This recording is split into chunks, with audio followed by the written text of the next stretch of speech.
Name your price, Ainscoe, and be quick about it, for I have not ridden through half a county of mud to haggle like a fishwife over my own daughter." The words carried through the panelled study of Belhaven Court before Ormond, Duke of Netherbeck, had so much as handed his gloves to a servant, and they stopped him on the threshold as surely as a musket ball. He stood in the doorway with the rain still darkening the shoulders of his greatcoat, and he did not announce himself. Long habit had taught him that a man learned more in the space of an unguarded moment than in an hour of civil talk, and he had come to Belhaven precisely because he did not trust civil talk. The voice belonged to Lord Cawdor, Earl of Marrable, and the Earl was not addressing Ormond at all. He had his back to the door and his fist upon a writing table, and across that table, in a chair too fine for the small figure that occupied it, sat a young woman with her hands folded and her chin level. "I have named no price, my lord," the woman said, "because I have nothing to sell. My father's debts are his own. I did not contract them, and I cannot see how my marrying where you please will unmake a single farthing of them. You will see it well enough when the bailiffs are through your father's door," said the Earl. Ormond had come to Belhaven on a matter of horses and money, expecting to find the Earl of Marrable at his ledgers and himself gone again within the hour. He had not expected to stand in a doorway while a girl in a mended gown refused to be frightened by a man whom half of England feared. He watched the Earl's shoulders swell with the effort of his own patience, and he watched the young woman meet that swelling temper without flinching, and against every rule he had made for himself in the long years since he had learned what feeling cost a man. Ormond found that he did not wish to leave. It was the housekeeper who betrayed him, hurrying up the corridor with a candle and a curtsy and an exclamation of "Your Grace" that could not be swallowed. The Earl turned. What was on his face in that first instant, before he mastered it, was not welcome but alarm, and Ormond marked it and filed it away, as he filed away all things that men did not wish him to see. Netherbeck. The Earl of Marrable recovered himself and came forward with both hands out, a great florid man gone soft at the middle, his coat very fine and his eyes very quick. "You are early. I had thought tomorrow." "You are drenched, man. Come to the fire. Winifred, ring for something hot. Do not sit there." The young woman rose. She did not hurry, and she did not look at the Earl as she went to the bell-pull, and Ormond saw that her gown had been turned at the cuffs by a careful hand, and that she was not, whatever the Earl's manner suggested, a servant of this house. She was too composed to be a servant and too plainly dressed to be a daughter of it. When she passed near him, she inclined her head the exact degree that courtesy required of a stranger toward a duke, no more. And her eyes, when they lifted to his, were the grey of a winter sea and held nothing that he could name, no flutter, no calculation, none of the swift bright interest that came into most faces when they learned who he was. "Miss Ainscoe," said the Earl, as though the name were an afterthought, "is the daughter of a connection of mine. Her father held a living in my gift. Held," he repeated with a weight upon the word that Ormond did not miss. "We were speaking of family matters. Tedious for you. Come, the library is warmer, and I have the Bay's papers laid out, and a claret that will make you forget the road." Ormond did not move. "I heard some part of your family matters from the door," he said. "You spoke of a marriage." The Earl laughed too readily. "A trifle. A girl's future. You know how these things weigh upon a guardian's mind." "I know how a debt weighs upon a debtor's," Ormond said, and had the small satisfaction of watching the colour mount in the Earl's cheek. He turned his gaze deliberately to the young woman, who had returned to stand near the writing table with her hands once more folded before her. "Whose debts, Miss Ainscoe?" He should not have asked. It was no concern of his. He had ridden to Belhaven to buy a horse and to call in a sum the Earl had owed him since the spring, and a wise man collected what he was owed and troubled himself with nothing further. But he had asked, and now the room waited, and the young woman lifted her chin that same fraction and answered him plainly. "My father's, your grace." He was rector of Netherfield under Mar until his health failed, when he could no longer keep his curate nor his roof. My lord the Earl was good enough to settle certain accounts, and now proposes that I discharge the kindness by marrying his steward's son, a Mr. Prunt, who is willing to take me without a portion. She said it without a tremor and without any appeal in it, as a woman might read out a column of figures she had checked and found correct. "I have told him I will not." Winifred. The Earl's voice cracked like a whip, and Ormond saw the young woman's shoulders draw in the smallest degree, not from fear, he thought, but from long acquaintance with that tone. You forget yourself. His Grace has no interest in the servants' arrangements of this house. Then His Grace need not have asked, she said, and I need not have answered. But he did ask, my lord, and I have been taught it is a graver sin to lie to a nobleman than to displease one. For the space of a breath no one spoke. The fire spat.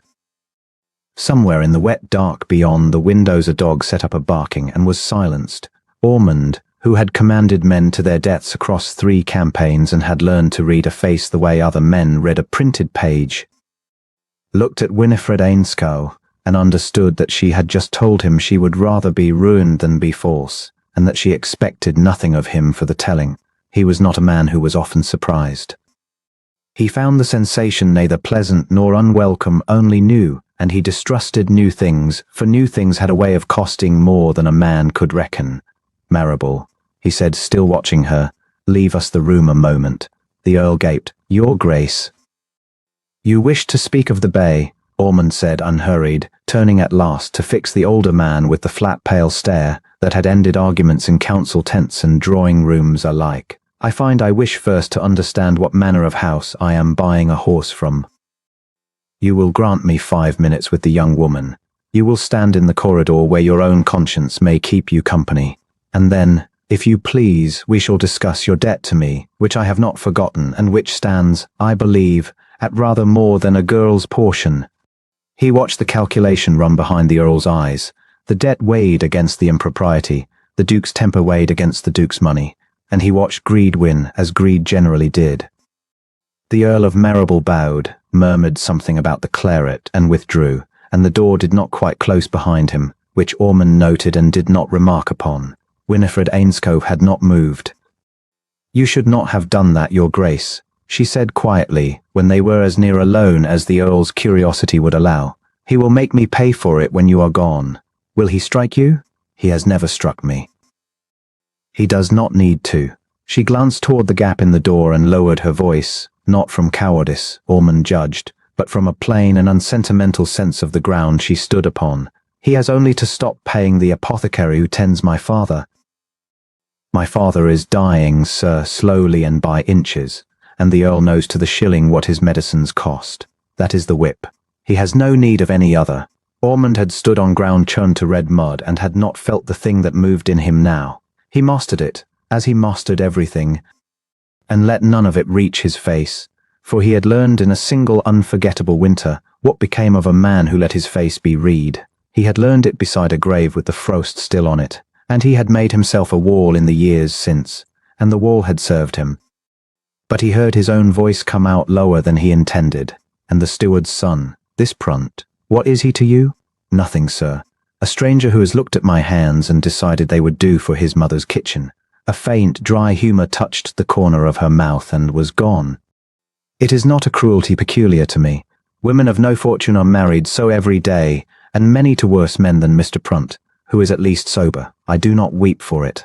I only decline it.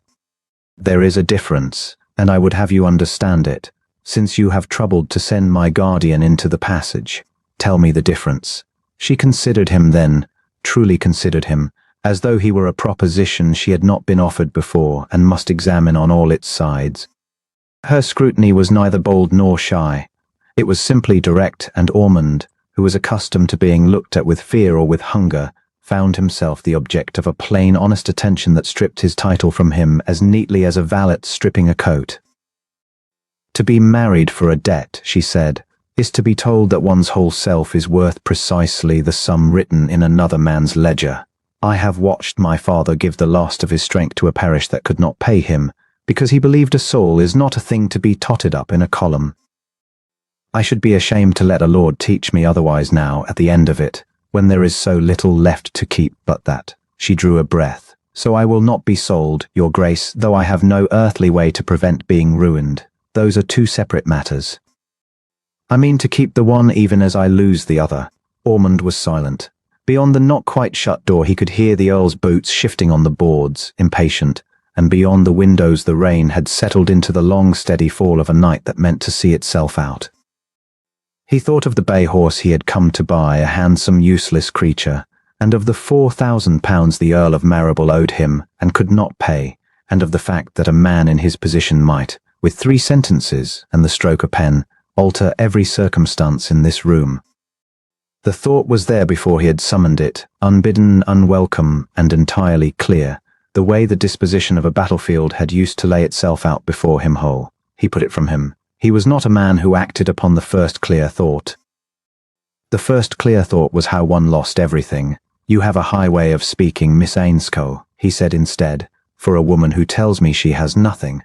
I've my father's books and my mother's Bible and a debt I did not make," she answered. "The high way of speaking cost nothing, and no one has yet contrived to take it from me. When they do, I dare say I shall speak lower." She curtsied briefly, correctly. "You have been kinder than you needed to be, sending him out, though it was foolish, and I shall suffer for it. I am not ungrateful. But you should go into your horse and your claret, sir, and forget you heard any of this. Great men do not mend small ruins. They have not the time, and it is not expected of them, and I would not have you think I asked it." She had given him his leave to go. That was what struck him afterward. Riding home through the black wet lanes with the Earl's business half finished behind him, that a girl with a dying father and a forced marriage at her throat had, in effect, dismissed a duke for his own comfort, so that he need not be troubled by a grief he could not be bothered to mend. No one had dismissed Ormond in 15 years. Men bowed him into rooms and bowed him out of them, and schemed for a quarter hour of his ear. This slight grey-eyed creature in a turned gown had looked at all his power and found it beside the point. He did not go into the horse. He told the Earl, in the corridor, that he would take the bay at the price named and think further upon the debt.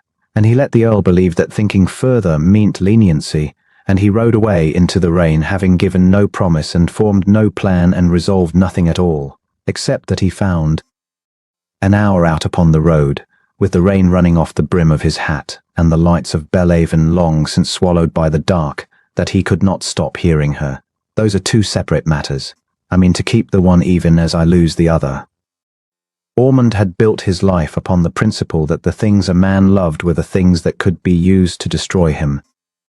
He had learned it young, and he had learned it hard, and he had made of himself, deliberately and over years, a man with as little to lose as a man of his rank could contrive to have no wife, no near friend, no softness that an enemy might set a thumb upon. It made him feared. It had made him, he would have said, if any had been so bold as to ask content. And now a stranger's daughter, whom he would in all likelihood never see again, had put a hairline crack in that long and careful work simply by refusing, in his hearing, to let herself be counted up and spent. He would settle the Earl's debt, he told himself, and be done with the whole business. It was nothing to him whether the girl married her steward's son or starved. He said as much to the darkness in so many words, and the darkness gave him back the plain grey gaze that had weighed him and set his rank aside, and he understood with the cold clarity that had made him formidable, that he was lying. The bay's papers were in his saddlebag. The £4,000 were owed and could be called in at his pleasure, or forgiven at his pleasure, or made the price of a thing he had not yet let himself name.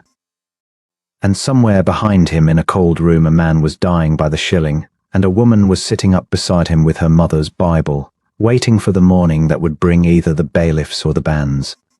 Ormond drew rein at the crossroads where the lane to Netherbeck ran off to the east, and he sat his horse a long moment in the rain, looking back the way he had come, and did not turn east.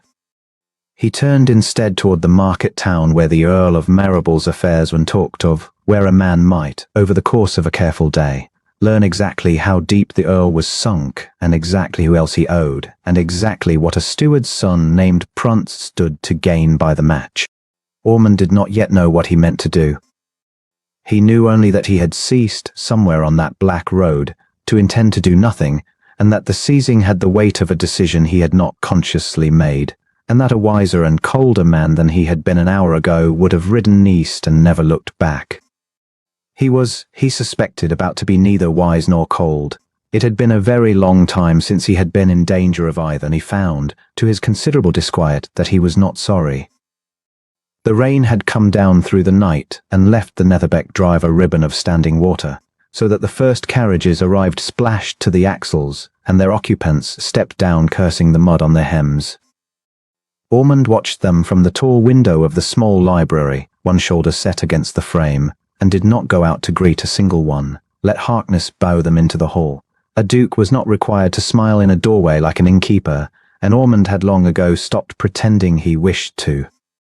He had agreed to the gathering only because his sister had wept about it, and because the alternative, refusing and thereby confessing that the name Ainscough meant something to him now, was a thing he would not do.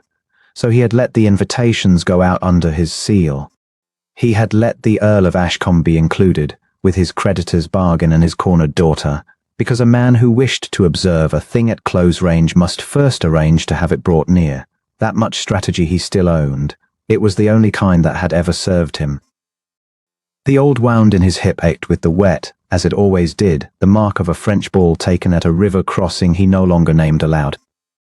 He had come home from that campaign with a limp, a title heavier by a brother's death, and a settled understanding that the world flattered a duke exactly as much as it wished to be paid, and not a farthing more. He had tested the rule once, badly, with a woman whose sweetness had turned to arithmetic the moment his prospects wavered. He did not intend to test it twice. And yet here he stood at a window, waiting, which was a thing a guarded man did only when his guard had already been breached and he had not yet admitted it. He heard them before he saw them, the Ashcombe party, announced too loudly by a footman, who did not know the family was no longer worth announcing. Ormond came out onto the gallery above the hall and looked down. The Earl went first, a soft grey man gone to jowl an apology, bowing more than his rank required, his eyes already moving toward the card room and the men he owed. Behind him came Mr. Silas Crail, and Ormond knew him at once for what he was without a single word passing. A man who had bought his coat that morning, and his manners never, broad and pleased and proprietary, one gloved hand hovering at the small of a young woman's back as though it rested on a purchase not yet carried home. He did not quite touch her. But he walked as a man walks beside a thing he owns, and that was worse than touching. And then the woman herself.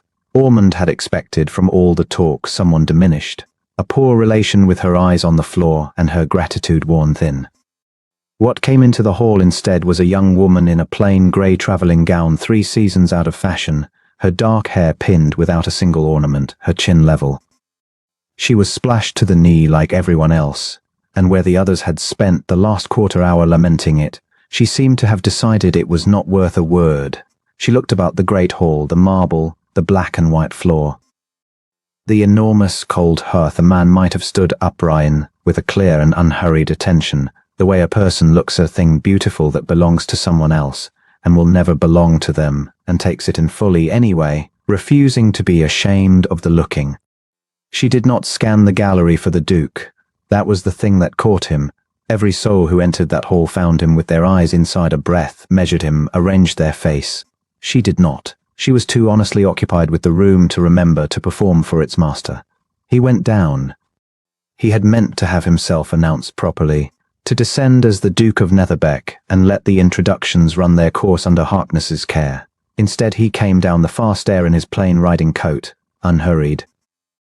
And by the time he reached the floor the Earl had been swept off toward the card room and Crail with him, chasing a promissory word, and the young woman had been left standing beside a marble pillar with a maid too green to know where to take her. "You will want the east passage," Ormond said, "if you are looking for the ladies' rooms. This maid has not been in the house a fortnight and will lead you in a circle." Winifred Ainscough turned. She looked at him, at the mud on his boots, the worn cuff of the coat, the grey coming in at his temple, and made plainly the assessment he had half arranged for her to make. A steward, perhaps, a senior man of the household, nothing to arrange her face for. "Thank you," she said. "I confess I had begun to suspect it. We have passed that suit of armour twice." A faint warmth moved at the corner of her mouth, not quite a smile. The amusement of a person laughing gently at her own predicament rather than asking him to rescue her from it. "Is it always so large?" "The house, I mean. Or does one grow accustomed? And it shrinks." "One does not grow accustomed," Ormond said. "One learns which 4 rooms one actually uses and pretends to belong to a stranger." Now she did smile, and it changed her whole face. and Ormond felt the change land somewhere under his ribs with an unfamiliar and unwelcome accuracy. "That is a great deal of pretending," she said. "It must be exhausting, keeping up the acquaintance of so many rooms one never enters." "It is the chief labor of the place," he said. "That and the drive, which as you have discovered tries to drown its visitors before they reach the door." I did not mind the drive. She glanced down, ruefully, at the ruin of her hem, and then back up, and there was no apology in it, none of the flustered self-diminishment he had braced for. "I have walked worse for less. And it is a very fine thing, arriving somewhere splashed to the knee. It settles the question of whether one is grand at once, and saves everyone the trouble of wondering." Ormond had spent 20 years in rooms where every word was a small coin laid down in the expectation of change. He had learned to hear the ring of the counterfeit before the sentence finished. There was no ring of it here. She had said a true thing about herself lightly, and had not once looked to see whether it had bought her anything. It had not occurred to her to try. "You are the Earl of Ashcombe's daughter," he said. It was not quite a question. Something crossed her face then, not shame, but a kind of careful stillness, the look of a person who has learned that her name arrives in rooms ahead of her carrying weights she did not pack. "I am Winifred Ainscough, yes," she said, and gave him the name rather than the title, as though correcting a small error of emphasis. "And you have the advantage of me, sir, for you know both who I am and the way to the East Passage, and I know only that you are kind to lost travellers and severe about your own drive." "The severity is inherited," Ormond said. "The drive has drowned Netherbecks for 3 generations. We are too proud to gravel it properly and too stubborn to move the house." "That," she said, "sounds like a family I would understand very well." She should not have said it.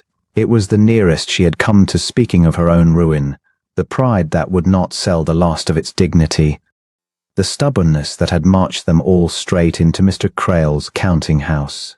And she had said it plainly, to a stranger she took for a servant, without a shred of the practiced pathos with which impoverished gentlewomen usually offered up their misfortune in the hope of sympathy or advantage. She had simply told the truth and let it stand there between them, unsweetened. "You find the house cold, I expect," he said. To give her somewhere to go that was not her own ruin. "It is. My grandmother would not have the great rooms warmed above a chill, on the principle that comfort made a family soft. She died the hardest woman in the county and very proud of it." "I do not find it cold at all," Winifred said, and there was no gallantry in it, only observation. "I find it honest. A house this size that pretended to be snug would be lying, and one would feel the lie in every draught. I would rather stand in a hall that admits it is a hall than sit in a small warm room dressed up to flatter me." She tilted her head. "Though I dare say that is easy to say before dinner, and I shall have revised my philosophy entirely by the fire's burn low." "You will not," Ormond said, before he had decided to say it. "You are not the revising sort. I have watched a great many people revise themselves across the course of a single evening, to suit whoever stood nearest and richest. You did not revise yourself for a steward. I suspect you would not revise yourself for a king." She looked at him a moment longer than the words strictly asked for. "That is either the kindest thing anyone has said to me this year," she said at last, "or the most dangerous, and I have not yet worked out. I shall reserve my thanks until I do." Down the hall a door opened and a bright, carrying laugh came through it, and the moment closed like a hand. Millicent Westbourne came toward them with 3 others in her wake, and the particular unhurried certainty of a woman who has never once in her life doubted that a room reorganizes itself around her arrival. Her gown was the newest thing in the house, and she had contrived to be seen changing out of her travelling dress and into it before dinner, so that the mud was already a story she told against other people. She saw Ormond, and Ormond watched the recognition arrive in her eyes, and watched her decide, in the space of a step, exactly how to be looked at. "Your Grace," she said, and sank into a curtsy pitched to the last inch of its depth, her eyes coming up through her lashes before her head did. "You are too cruel, hiding here in your riding coat while we all wondered whether the great Duke of Netherbeck meant to receive us at all. I told them you would. I said he is severe, but he is never unkind to his guests." Beside him, Ormond felt rather than saw Winifred Ainscough go still. He did not turn to her at once. He answered Miss Westbourne a bow, a dry courtesy, the machine of it running without him, and in the corner of his eye he watched the young woman in the grey gown understand precisely what she had done. She had told a duke his own drive was too proud to gravel. She had informed him that keeping up so many rooms must be exhausting. She had, a moment ago, likened his family to her own. He waited for the flush, the stammered horror, the frantic backward scramble of apology that any of the others would have performed, that Miss Westbourne herself would have turned, somehow, to her own advantage. Waited for the woman to become, in an instant, someone smaller and safer and immeasurably less interesting. Winifred Ainscough looked at him. The colour did rise in her cheek. Honestly, she was not without feeling, but her chin stayed exactly where it had been. Then I have insulted the drive, the house, and the family of my host all before dinner, she said, quite steadily, which I believe is a record even for me. Your Grace must forgive me. I took you for a sensible man of the household, and said sensible things accordingly. I see now my mistake was to imagine a duke would be found doing anything so useful as directing a lost woman to the East Passage. For a moment no one spoke. Miss Westbourne's smile did not move, but something behind it recalculated. And Ormond, who had not laughed in that house in longer than he cared to reckon, who was feared up and down 3 counties precisely because his face gave nothing, felt his mouth turn. He did not let it become a laugh. But she saw it turn, and something in her own expression eased, as if a wager she had not meant to lay had come home. There is nothing to forgive, he said. You have told me the drive is too proud, the house too large, and my family stubborn, and every word of it is true, which is more than I can say for most of what is spoken to me in these rooms. I would sooner be told I have a bad drive than be flattered about a good one. He inclined his head, the smallest fraction, an honour he had not paid anyone in the hall that morning. The East Passage is through the arch and to your left, Miss Ainscough, not this maid's left, yours. She understood the small joke, and did not laugh either, but he saw it reach her eyes. I am obliged to you, your Grace, she said, and this time the title came without a curtsy pitched at anything, a plain acknowledgment between 2 people, nothing bought, nothing sold. She gathered her ruined hem and went, and she did not look back to see whether he watched her go. He watched her go. A curious creature, Miss Westbourne said at his elbow, in the confiding tone of one sharing a kindness. One pities the family, of course. The Earl was quite grand once, they say, before, well, and now the poor girl is to be handed to that dreadful Crail person to settle the accounts, like a clock going to the pawnbroker. She bears it very bravely. Though one does wish someone would tell her that grey is not a colour, it is a surrender. She let the laugh come, soft and confidential, inviting him to join it as a man of taste. But then, when one has nothing, I suppose one clings to one's dignity for want of a better ornament. Ormond turned and looked at her fully for the first time, and Miss Westbourne, who had angled all morning to be looked at by him, discovered too late that being looked at by the Duke of Netherbeck when his patients had left the room was not the prize she had imagined. Her dignity, he said, is the only ornament in this hall I have not already seen a dozen times at a dozen worse tables. You would do well not to mistake it for a want of anything, Miss Westbourne. It is generally the last thing a person owns, and the hardest to counterfeit, and I have grown very tired of the counterfeit. He did not raise his voice. He never did. You will excuse me. The drive has apparently drowned another carriage, and I find I am the only sensible man of the household. He left her standing there with the recalculation still moving behind her eyes, and he did not care what shape it settled into. He did not go to the drive. He went instead back up the far stair to the gallery, and stood a while at the rail above the emptying hall, and was honest with himself, because he had never had the gift of being anything else for long. He had brought the Ainscough girl under his roof to observe her, the way one confirms a rumour and then dismisses it. He had expected a diminished thing that would prove, once seen, not worth the disturbance she had caused in him from across a crowded assembly a fortnight past. He had expected to be cured. Instead, she had walked into his hall splashed to the knee and unafraid, had taken him for a servant and been kinder for it, had told him the truth 3 times running, and never once reached out a hand to see what the truth might fetch. She was pledged already to a man who walked beside her as beside a purchase. Sold, there was no gentler word for it, and Ormond had never had much use for gentler words, sold to settle her father's debts, a clock going to the pawnbroker, as the Westbourne woman had said with such tender malice. In 3 counties there was no obstacle more absolute than a betrothal contracted to satisfy a creditor. A man of honour did not touch it. A man of honour looked away. Below him a door opened and shut. He saw her cross the far end of the hall alone. The grey gown moving quickly toward the east passage. Her left, not the maid's, a step light. Her head up, a woman going to dress for a dinner at which she would be displayed like collateral and would, he did not doubt, bear it with that same unbought steadiness.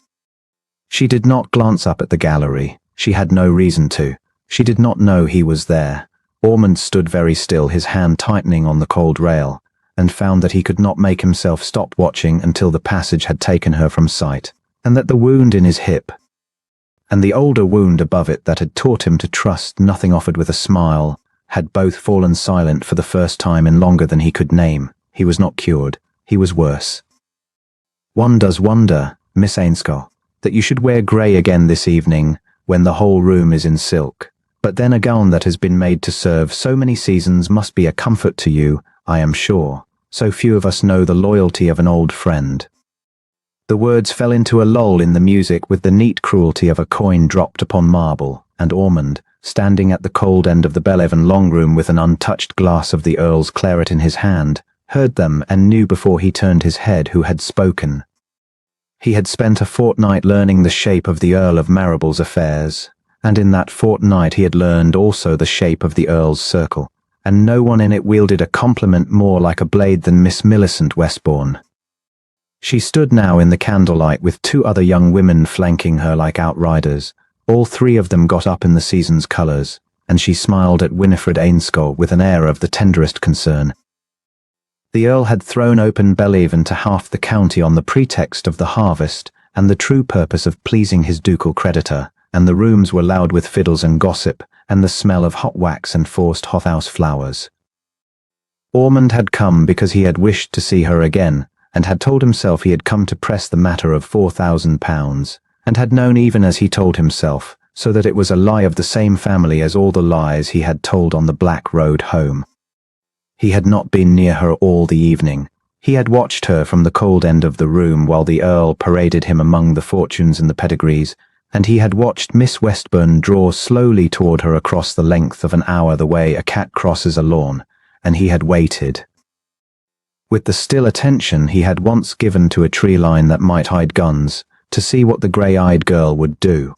Winifred Ainscough set down the tray of glasses she had been carrying, for the Earl had contrived that she should be neither guest nor servant this night, but something humiliating and betwixt, on hand to be useful and on show to be pitied, and she turned to face Miss Westbourne with her chin at that level Ormond had come to know.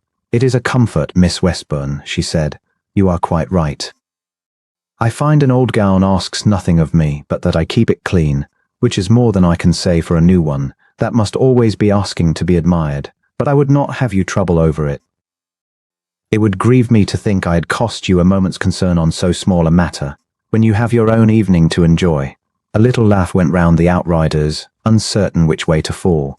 Miss Westbourne's smile did not slip, but Ormond, who read faces as other men read weather, saw the flicker at the corner of her mouth that meant the stroke had not gone as she intended, that she had meant to open a wound and had been thanked for it instead, gently, and shown the door of the conversation with such courtesy that to press further would make her the graceless one before witnesses. She pressed further. That was the way of her kind. Ormond had seen it in council tents among men with stars upon their coats. The one who could not bear to be answered was always the one who could not stop. "How generous you are," said Miss Westbourne, "to think of my enjoyment when your own situation must weigh so. We were all so sorry to hear of your poor father, and of the arrangement my lord the Earl has been so good as to make for you. Mr. Prunt, is it not? A steward's son. Well, it is a great thing in your circumstances to be settled at all. I am sure you are sensible of it. Not every girl in a turn gown finds a man willing to overlook so much." The room had gone quiet in the near circle of it. The fiddles soared on at the far end oblivious, but here a little pocket of stillness had opened, and faces turned toward it with that particular avidity that dressed itself as sympathy. Ormond saw the Earl across the room mark the stillness and begin, florid and heavy, to make his way toward it, not to defend the girl, but to smooth the thing over before it could sour his evening with the Duke. Ormond saw all of it in the space of a breath, laid out whole as a field of battle, and he saw Winifred Ainscough stand quite alone at the centre of it with her hands folded and no one in that bright loud room to speak for her. He had promised himself he would not intervene. He had promised it on the ride over, in the plain terms a man uses with himself when he suspects himself of folly, that he would watch and learn and settle the debt as commerce required, and keep his own counsel and his own wall, and give the county no cause to couple his name with a rector's penniless daughter. A man who had made as little to lose as Ormond had made of himself did not squander it upon a girl he had met but twice. He knew all this, he had it by heart. Mrs. Ainscough, he heard himself say, and his voice, pitched low, carried across the little silence with the ease of a voice long accustomed to being obeyed. I believe you were to show me your father's edition of the county histories. The Earl mentioned it. I have been hunting a clean copy of Dugdale these 10 years, and I am told yours has the folded maps entire. It was an invention entire. The Earl had mentioned no such thing. There was, so far as Ormond knew, no such book in the house. But he said it as though it were the most settled fact in England, and he crossed the floor as he said it, unhurried, and the crowd parted before a duke the way crowds do, and he came to a stop at Winifred Ainscough's side and turned, with a slow deliberate courtesy, to include Miss Westbourne in the whole of his cold pale attention. Miss Westbourne, is it not? He said. I had the pleasure earlier. You were speaking, I think, of settlements, and of what a man will overlook. It is a subject on which I hold decided views. In my experience, a man who speaks of overlooking a woman has generally failed to see her at all, and that is his loss and no reflection upon her. But I keep you from your evening. You spoke so warmly a moment ago of enjoying it. Pray do not let us detain you from it further. He had used, without raising it, the flat tone that ended arguments in drawing rooms and command tents alike, and he watched it do its work. Miss Westbourne's colour rose. She dropped a curtsy that was a shade too deep, the curtsy of a woman retreating and dressing the retreat as deference. She said something bright and empty about the pleasure of his Grace's acquaintance, and she withdrew with her outriders, and the little pocket of avid silence dissolved into the general noise as though it had never been. The Earl arrived too late to smooth anything, found the matter already smoothed by the last hand in England he would have chosen, and stood a moment working his jaw before Prudence closed his mouth and sent him back, bowing, toward the card tables. Ormond had done it before he had decided to do it. That was what unsettled him, standing now beside her with the ridiculous fiction of Dugdale between them like a plank thrown across a stream. He had crossed a public room and drawn every eye in it, and set his name beside hers in the county's memory for the rest of the season and longer, and he had done it upon no colder calculation than that he had not been able to go on watching her stand alone. It was precisely the sort of thing he did not do. He had made a science of not doing it. You should not have done that, Your Grace, said Winifred Ainscough very quietly, and he almost laughed, for they were the same words she had given him in the study a fortnight since, in the same low even voice, with the same absence of any thanks in them. So you told me once before, he said.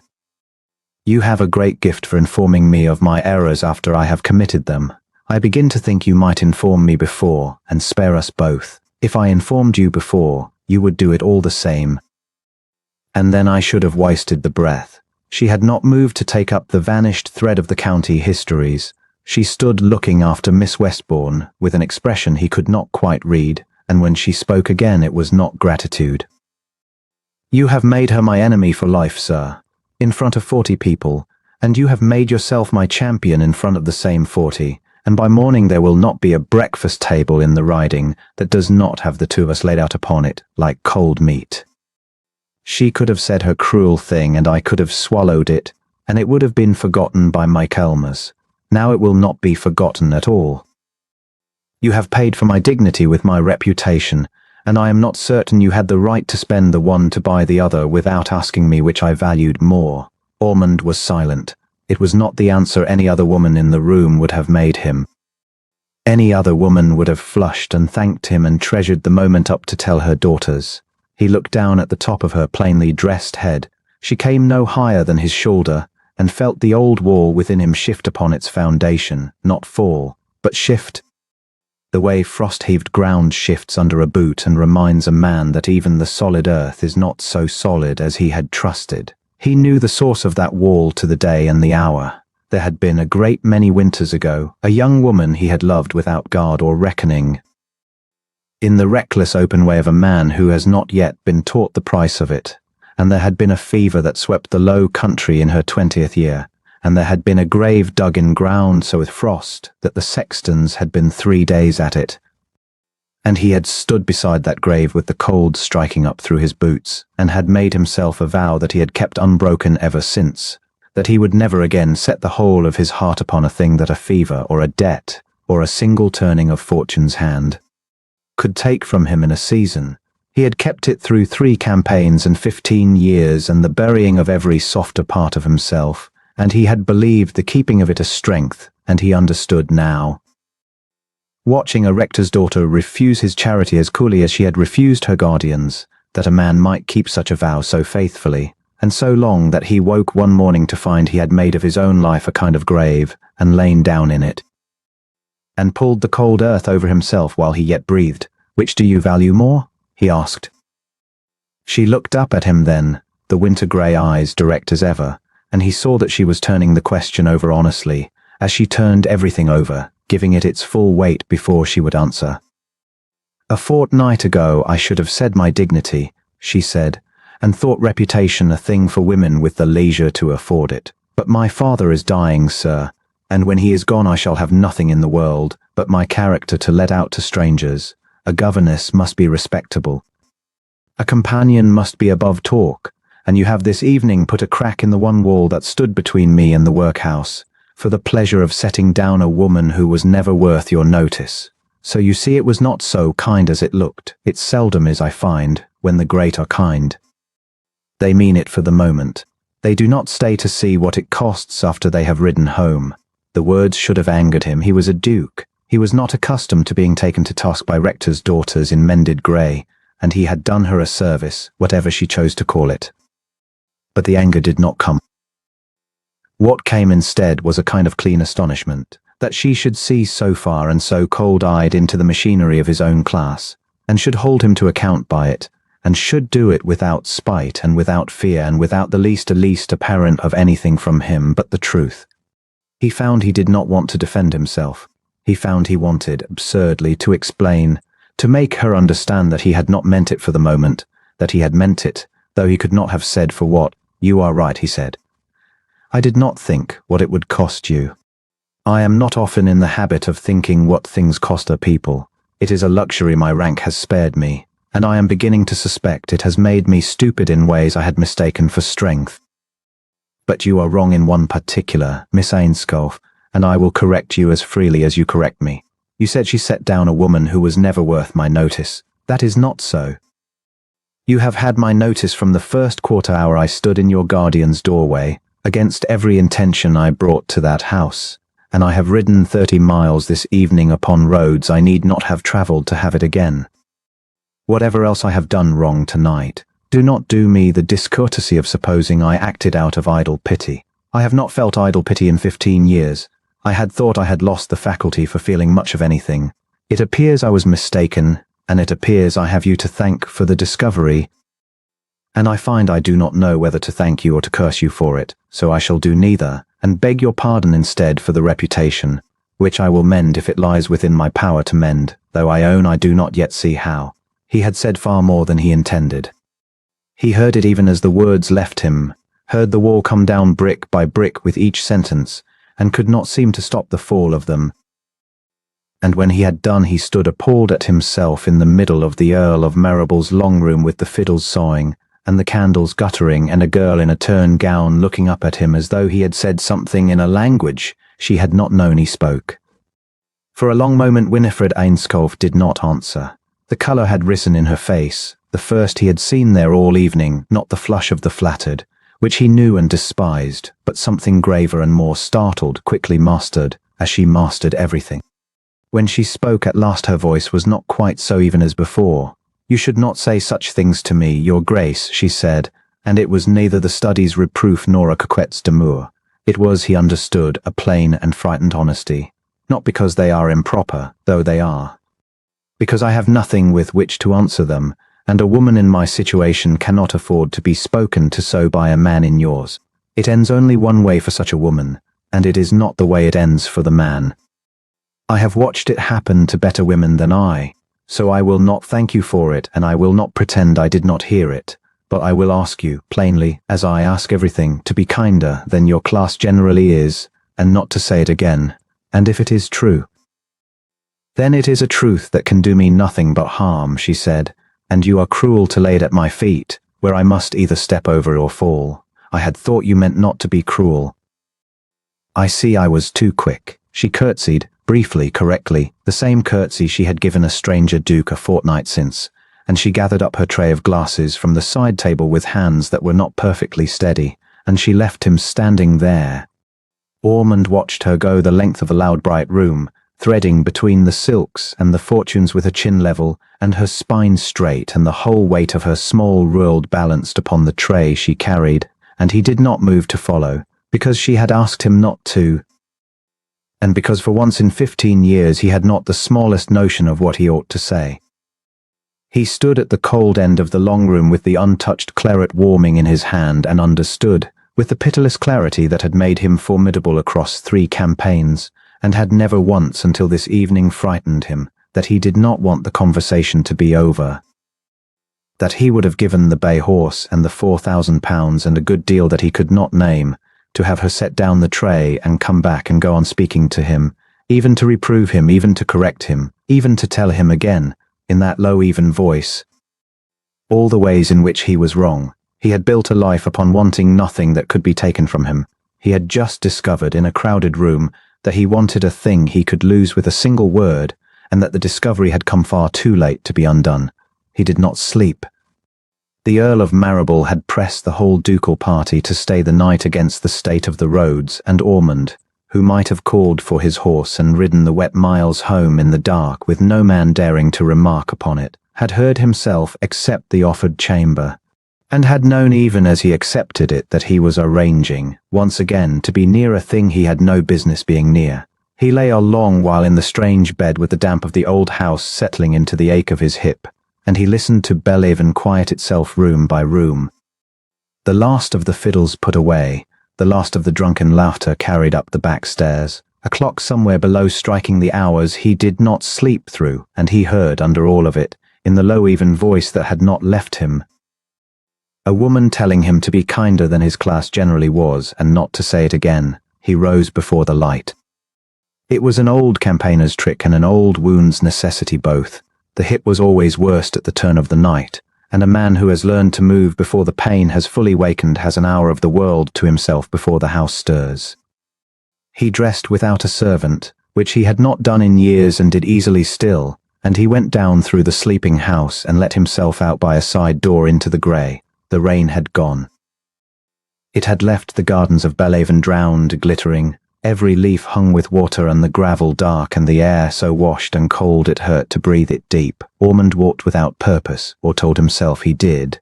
The wet parter is gone to seed under a neglectful hand. Past the fountain choked with leaves, along a brick wall the colour of old wine that ran off toward the kitchen quarter of the grounds, and it was there, through a gap where a green door stood ajar in the wall, that he saw her, and understood that his feet had known their purpose better than his pride. She was in the walled garden among the herb beds, a shawl crossed over the grey gown and a flat basket on her arm, cutting something low and silver-leaved with a small knife in the first colourless light. She had not heard the door. For a moment, a long, stolen, indefensible moment, Ormond stood in the gap in the wall and simply watched her work, watched the plain economy of her movements. The way she bent and cut and laid the sprigs in the basket and moved on down the row without haste and without waste, a woman entirely alone and entirely herself, unwatched, unjudged, performing some small necessary labour in the cold with her whole grave attention. He had seen her composed under the Earl's temper and composed under Miss Westbourne's polished malice, and posed, last of all, in the act of reproving a duke. He had not seen her at peace. She was at peace here, among the wet green things, and the sight of it undid something in him that all her courage had left standing. Then a blackbird went up clattering from the wall, and she straightened and turned, and her face when she saw him was not composed at all. It was, for the space of a breath, simply startled, and then wary, the wariness coming down over the surprise like a shutter, and she dropped the smallest curtsy the ground would allow and said, "Your Grace is abroad early. I do not sleep well," he said. "An old habit." "It seems you do not either. I sleep well enough. But the rosemary and the feverfew must be cut before the sun is on them, or they lose their virtue." She held up the basket a little, as though it were an explanation and a defense together. "My father cannot keep his food down of a morning. This steeped in wine settles him. I have not found the apothecaries do half so well, and they cost a great deal more, so I gag at and while it grows and trouble no one for it. He is here, at Bellevin, in the old steward's rooms above the stable yard. The Earl does not house him where the guests might hear a dying man cough." She said it without heat, as she said everything, laying out the plain shape of a cruelty without adding to it so much as an ounce of her own resentment. And Ormond found the flatness of it harder to bear than any weeping would have been. "It is warmer over the stables than you would think, and I am near the herbs, and near him, and out from underfoot. I do not complain of the arrangement. It suits several purposes at once, which is the Earl's genius. You might complain of it to me. To what end?" She looked at him across the herb beds, that direct grey look he had first met over the writing table at Bellevin and had not been free of since. "You would be angry on my behalf for a quarter of an hour, and it would cost you nothing, and change nothing, and I should have spent a portion of the little dignity I own in purchasing your anger. It is not a good bargain, Your Grace. I told you once already I would not be counted up and spent. I meant it about my complaints as much as about my person." He came into the garden then. He should not have. He knew it as he did it, and he did it anyway, latching the green door behind him out of some instinct he did not examine, so that they stood alone within the 4 wine-dark walls with the whole cold waking house shut out. She marked the latched door, and he saw her mark it, and he saw her decide, with a small squaring of her shoulders, not to be afraid of it. That decision, too, undid him. He had spent 15 years making men afraid. He found he could not bear that she should be, and could not blame her if she were, and stood at a loss between the two. "I am not going to speak to you," he said, "as I spoke to you last night. You asked me not to, and you were right to ask it, and I have thought on it half the night and find I cannot argue with a word you said, so I will not say it again. But I would ask you something, if you will allow it, that is not that." She went on cutting, slowly, her eyes on the knife. "Ask, then. Your father, what was he before this?" The knife paused. When she answered, her voice had changed, not softened toward him, but opened, the way a door opens onto a room a stranger is seldom shown. "He was the rector of a poor living in the fens, sir. Little Thurn, that you will never have heard of, for no one has who does not owe the tithe on it. 40 years he had the cure of it. He buried 3 generations and christened their children and sat up with their fevers, and he took nothing that he could give back, and gave back a good deal that he could not spare. And when a man of the parish, a decent man, a grazier ruined by a bad season and a worse partner, was to be taken up for a debt, my father stood surety for it, because he could not watch children go to the workhouse for want of one honest signature." She cut a sprig, laid it down. The grazier died. His partner proved a rogue and vanished over the water. And the debt came home to the man whose name was on the paper, which was my father, who had no more of the sum than I have of it now. The Earl bought the paper. He is a kinsman of my mother's, distantly, and he was pleased to appear the family's saviour, and he took us both under his roof and my father's freedom into his ledger in the same generous gesture, and he has been letting us understand the price of it ever since. That is the whole history, Your Grace. It is not a romance. A good man did a good thing, and it ruined him, and here we are among the rosemary." Ormond stood very still. He had come home from a war believing he understood the whole ledger of the world, that a soul was worth what it could be sold for, that kindness was a weakness the strong farmed in the weak, that a man kept himself by keeping his heart by wall no one could reach to. And here in a wet garden a girl with cracked hands was telling him, without the smallest bid for his pity, of a father who had signed his own destruction rather than let a stranger's children starve, and had gone on being proud of it. and had raised a daughter who would rather cut herbs in the cold than beg a duke for a quarter-hour's borrowed anger. He does not regret it, Ormond said. It was not quite a question. He does not. A smile touched her, brief and entirely without bitterness, and it was the first time he had seen her smile in earnest, and it went through him like the cold air. I asked him once in a low hour of my own whether he was sorry, whether he would sign it again knowing. He said a man is not the sum of what is done to him, but of what he chooses, and he had chosen, and he would not unchoose it to buy back a comfort. He said it was the one thing left that the Earl could not take, because it was not a thing you could take. It was a thing you could only give away, and he had given it, and it was gone where no bailiff followed. She set the lost sprig in the basket and looked up. So you see I come by the high way of speaking honestly, sir. I had it from a better source than pride. The light was coming up now over the wall, the first true gold of it striking the wet leaves, so that the whole small garden woke and shone, and it fell across her face and found the grey of her eyes and turned them for a moment nearly silver. And Ormond forgot the thing he had promised not to say and came within a breath of saying it regardless. He did not. He held to his word by the narrowest margin a man ever held to anything, and instead he did a thing he had not planned and could not afterward account for. He told her the truth in return. I had a brother, he said. The words came out rusted, from a place he had not opened in years. Older. He should have had all of it, the title, the board and the wall. He was better made for it than I. He laughed, which I never learned to do, and men followed him for the love of him and not the fear. He died at a river crossing in Spain that I will not name, 3 feet from me. Of a ball that was as like meant for me as for him, and I came home with his coffin and his coronet and a limp to remember him by, and a mother who could not look at the son, who lived without grieving the son who did not. He heard his own voice go flat and let it. And there was a woman before that. I will not trouble you with her name, for she has troubled me long enough with it. She was to have been my wife. When my prospects were bright she found me a very fine fellow. And when the war and my brother's death, and the deft had made me for a season an uncertain proposition, she found she could do arithmetic after all, and married a man with a nearer coronet and a warmer temper, and I do not blame her. I learned the lesson she taught me very thoroughly. I built my whole life on it. I decided that a man who loves nothing cannot be robbed, and I made myself into that man, and I have been him for 15 years, and I was rather proud of him until a fortnight ago. Winifred Ainscove had gone quite still, the basket forgotten on her arm. Why do you tell me this? Because you told me the true history and did not dress it, he said, and I find I cannot answer honesty with a bow and a compliment as I would answer anyone else in that house.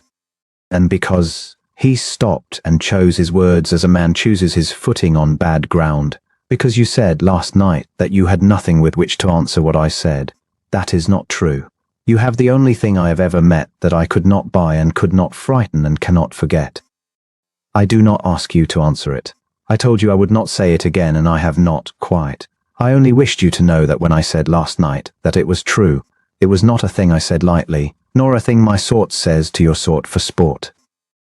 Whatever else you believe of me, believe that I meant it, and that it has cost me my sleep, and that I count the cost cheap. For a long moment she did not speak. The blackbird came back to the wall and eyed them and thought better of it. The gold light climbed. And then she set down the basket on the low brick edging of the herb bed and stood straight before him, and there was water standing in her eyes that she did not let fall, and she said, "You must not be kind to me, Ormond. That is the cruelty I cannot bear. Anger I can bear, and cold I can bear. And the Earl's whip and Mr. Prunt's kitchen and all the long grey road that is laid out for me, I can bear every yard of it, so long as no one is kind, for kindness makes me want a life I am not to have, and I have worked very hard not to want it." Her use of his name, unadorned, undid the last of him. So do not, I beg you. Not because I do not. She caught the word before it left her, and he watched her catch it, and it was worth more to him than if she had spoken it. Not because it is unwelcome, because it is too welcome, and I have a father to bury and a life to survive, and I cannot do either with my heart in my hands. She had turned to go. Her hand was on the strap of the basket, and he moved before he had decided to. His own hand came up and closed, not upon her wrist, Not upon anything he had a right to, but upon the cold edge of the basket beside her fingers, so that for the length of a heartbeat his hand and hers were a hair's breadth apart on the worn wicker, near enough that he could feel the warmth come off her chilled skin, and neither of them moved. And the whole risen morning held its breath. He did not close the distance. She did not draw away. It was the nearest thing to a touch that two people could contrive and remain untouched, and it said more than the touch would have, and they both knew it, and stood in it as long as they dared. "I will let go of your father's freedom," he said, very low. "That much I can do without asking anything of you in return, and I will do it whether you ever speak to me again or not. The paper is the Earl's, but the Earl is mine. He owes me £4,000 and cannot pay a farthing, and a debt is a leash that runs both ways. Your father shall die free, Winifred, if he must die. That is not a bargain. I want nothing for it. I only cannot go on knowing the thing and doing nothing, which is a thing I have not felt in 15 years and did not, until this fortnight, believe I still could." Her fingers moved, the smallest fraction, so that the side of her smallest finger came to rest against the side of his upon the wicker, a touch so slight it might have been the wind, save that there was no wind, and she left it there one instant and took it away and picked up basket and stepped back. "Then you are a better man than you have spent 15 years pretending to be," she said unsteadily, "and I wish to God you had let me go on thinking you were not." And she went out through the green door in the wall and did not look back, and the door swung to behind her. And Ormond stood alone in the shining garden with the ghost of her finger cold and burning against his own, and knew, past any further lying to himself, that the wall he had built in a graveyard 15 winters gone had come down entire, and that he was glad of it, and that gladness, in a man so placed, was the most dangerous thing of all. He did not see above him at a bedchamber window in the guest wing where the early risers of the party were beginning to stir, the pale oval of a face behind the glass. He did not see Miss Millicent Westbourne, wrapped in a morning gown with her fair hair still down, looking down into the walled garden with an expression that had nothing of tenderness in it, and everything of arithmetic. A woman who had come to Belhaven to make herself a duchess, and had just a rector's penniless daughter stand a hair's breadth from a duke's hand in the dawn, and go unpunished for it, and be looked at as Millicent Westbourne had never in her life been looked at by any man. He did not see her draw back slowly from the glass, nor the small cold shape her mouth made as she did it. He was thinking of Rosemary, and of a debt that ran both ways, and of a finger's touch, and he walked back into the house a happier and more open man than he had been in 15 years, entirely unaware that up above him, behind a pane of Belhaven glass, the first quiet stitch of his undoing had just been set. He had decided. That was the thing Ormond carried down to supper the night it all came apart. A decision made cleanly in the cold small hours, with none of the wavering that had dogged him since a girl in a mended gown had first refused to be counted up in his hearing. He would buy the whole of the Earl's debt from Crail at whatever premium the man's greed demanded. He would burn the paper that bound Winifred Ainscough to that counting-house marriage. And then, having freed her of every obligation and left himself with no lever at all, he would go to her empty-handed and ask, not command, not purchase, ask whether she might in time consent to look at him as a man rather than as a fortune that had ridden by one wet afternoon. He had lain awake turning it and found, to his astonishment, that the prospect of standing before her with nothing in his hands did not frighten him. It was the first unfrightened decision of his adult life, and he meant to speak it before the night was through. He never got the chance. He was standing at the cold end of the drawing-room, watching the candlelight move over the assembled county and waiting for the moment when he might draw her a little apart, when his sister's voice rose over the murmur with a note in it he had not heard since their mother's dying, thin, disbelieving, climbing toward panic. "It is gone," Lady Sabine said. "The pendant is gone. It was here, upon the cabinet, not an hour since. I set it out myself, I showed it to Mrs. Fenwick, and now the case is open and it is gone." The room went still by degrees, the way a field goes still before weather. Ormond crossed to his sister in 4 strides. The velvet case lay open on the japanned cabinet, its white satin bed empty, and he knew before he looked what had lain in it. The Netherbeck water.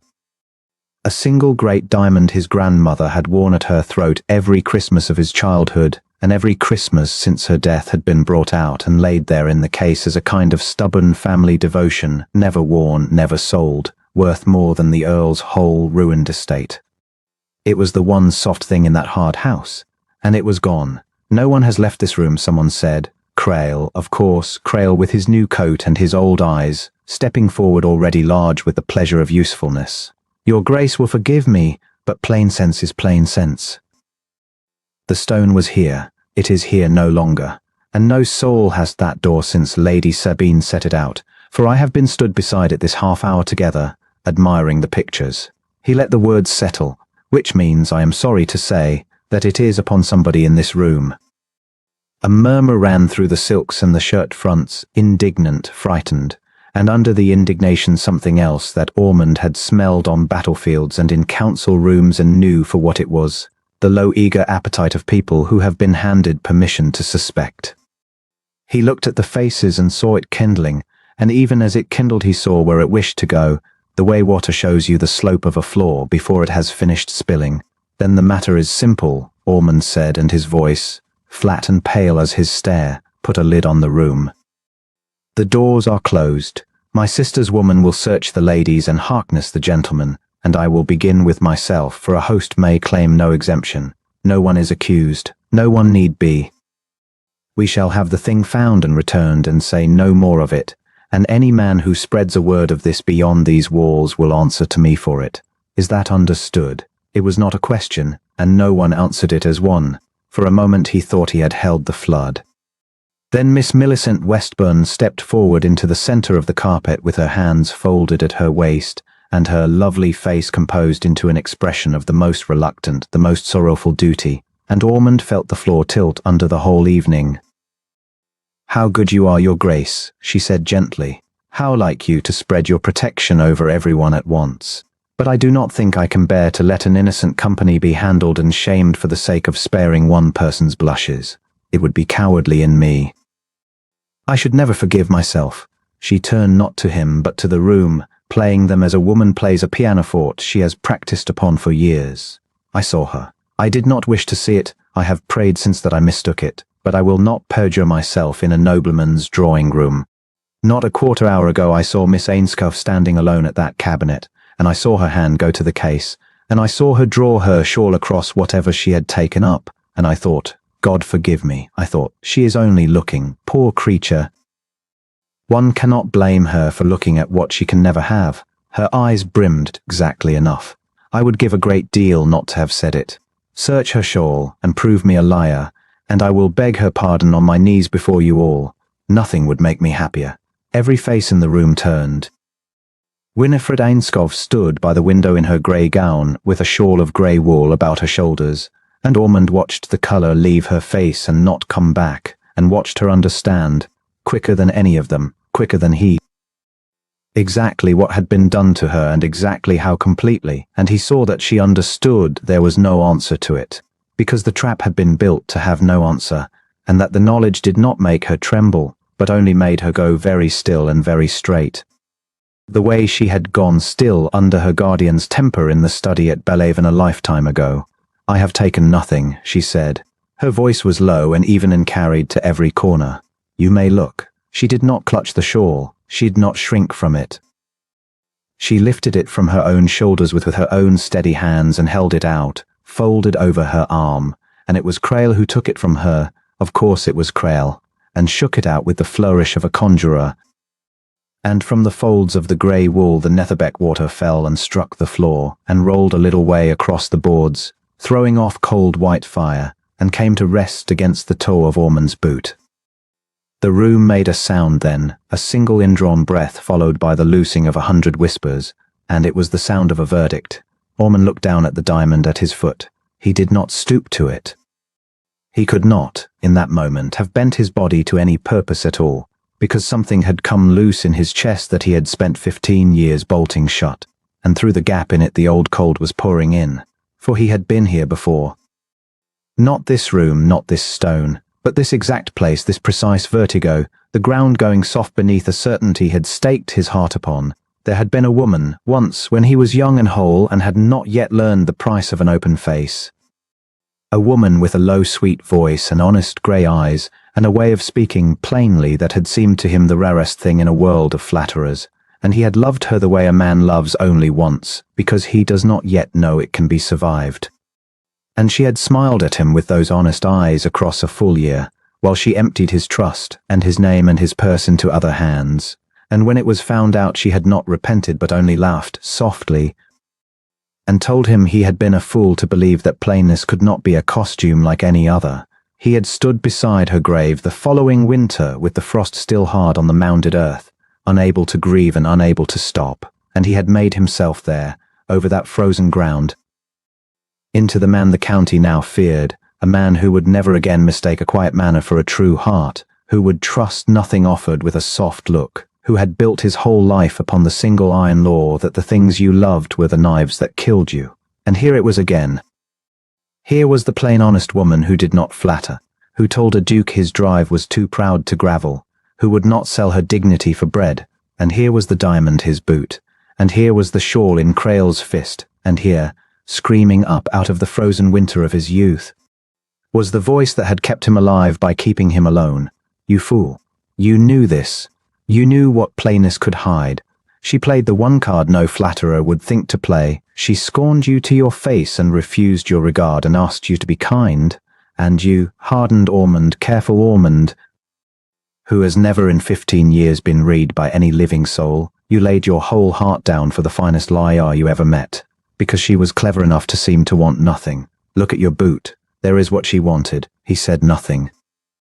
That was the whole of it, and it was the worst thing he ever did. The room hung upon him, he felt it hanging, felt every eye turn from the diamond to his face and wait for the Duke of Netherbeck to speak, for one word from him would have ended it. One word would have swept the accusation off the boards and dared any soul present to contradict him, and they all knew it, and she knew it best of all. He had the power in that room as surely as he had held it in council tents with the fate of regiments in his mouth. And the old called him by the throat, and for the space of perhaps 5 heartbeats he would count over to himself for the rest of his life. He wavered and doubted, and let the frozen graveside answer for him, and he said nothing at all. Winifred Ainscough looked at him. She did not beg. That was the thing that would flay him later in the ruin of the night, that even then, with the stone at his foot and the whispers rising and her whole small world going down in fire, she did not beg. She did not fling herself toward his silence and cry his name and remind the room of a garden, a held gaze, whatever it was that had passed between them that no one else could see. She had every right to. A single desperate glance, a single word, "Your Grace, you know me," and she might have forced his hand, spent his tenderness like coin to buy her own safety. He watched her decide not to. He watched her understand that his regard was hers to sell in that instant and choose, with her chin level and her ruined eyes dry, not to sell it, because to use it would be to become, at the last, the very calculating creature they had painted her, and she would go down as herself or not at all. "I did not take it," she said, once more, to the room and not to him. "I cannot prove it, for the proof is on the floor, and I see that you have all decided what the floor means. I only tell you so that it is said and heard. I did not take it. I have carried a good many burdens in this life and never once carried what was not mine." She turned her head then, and for one moment, only one, she looked full at Ormond, and there was no plea in it and no reproach either, which was worse. There was only a kind of grave farewell, as of a woman looking a last time at a country she is being sent away from. "Your Grace has been kinder to me than my station had any right to expect," she said quietly. "I am sorry to have brought this into your house. I will trouble it no further." And she curtsied to him, briefly, correctly, the same curtsy she had given a stranger duke a fortnight since, and she gathered her ruined dignity about her as she had gathered up her tray of glasses, and she stood waiting to be dealt with, because a woman accused of theft in a nobleman's house does not simply walk out into the night. She waits to learn whether the door she goes through leads to a carriage or to a magistrate. "Well," said Crail into the silence, and there was satisfaction in it thick as gravy, "I think we need not send for the constable and make a scandal of your Grace's evening. The girl is promised to me when all is said, and a husband may govern what a court would only publish. I'll take her in hand, and the matter dies here and no more said." He smiled around the room, generous in victory. A man expects a little management in a wife of no fortune. It is why they come cheap. Her guardian was of no more use to her than a shadow. The Earl had come in from the card room at the first stir, drawn by the noise as such men are always drawn, and he stood now at the edge of the crowd with his soft grey face working between alarm and relief. Relief. Ormond saw with disgust that the trouble had landed upon the girl and not upon his own indebted person, that here at last was a way to be quit of an inconvenient ward without the expense of a settlement or the labour of a conscience. He did not step forward. He did not so much as meet her eye. He murmured something about ingratitude, about how he had feared her stubbornness would come to a bad end, about how a man could do only so much for those who would not be guided, and he said it loudly enough to be overheard and softly enough to seem grieved. And then he retreated a half-step behind a stout dowager as though to put her body between himself and the wreck of the child he had sworn to keep. Ormond had seen deserters shot for less, and had thought at the time that the shooting was the crueler thing. He was no longer sure. Miss Westbourne pressed a handkerchief to her lips as though overcome, and let a single tear fall for the benefit of those watching her rather than the diamond, and murmured that she had never in her life been so sorry to be proved right, that she would pray for the poor creature, that it only showed how one could never truly know the hearts of those beneath one's own degree. And the county murmured back its agreement, warm and comfortable, closing over the thing like water over a stone, and somewhere in the pleased hum of it a man laughed low, and the fiddles in the next room, which had never stopped, soared on into the country dance as though nothing at all had happened. Ormond stood at the cold end of his own drawing-room with his grandmother's diamond blazing at the toe of his boot and his sister white and trembling at his side, and the woman he had meant, that very night, to free and to ask.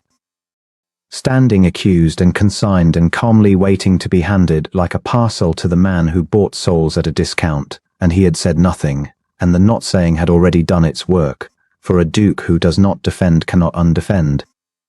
And the moment for the single sweeping word was already 3 minutes gone, and would not come again by wishing. The old law had kept him safe. It had kept him safe the way a wall keeps a man safe, by keeping out everything.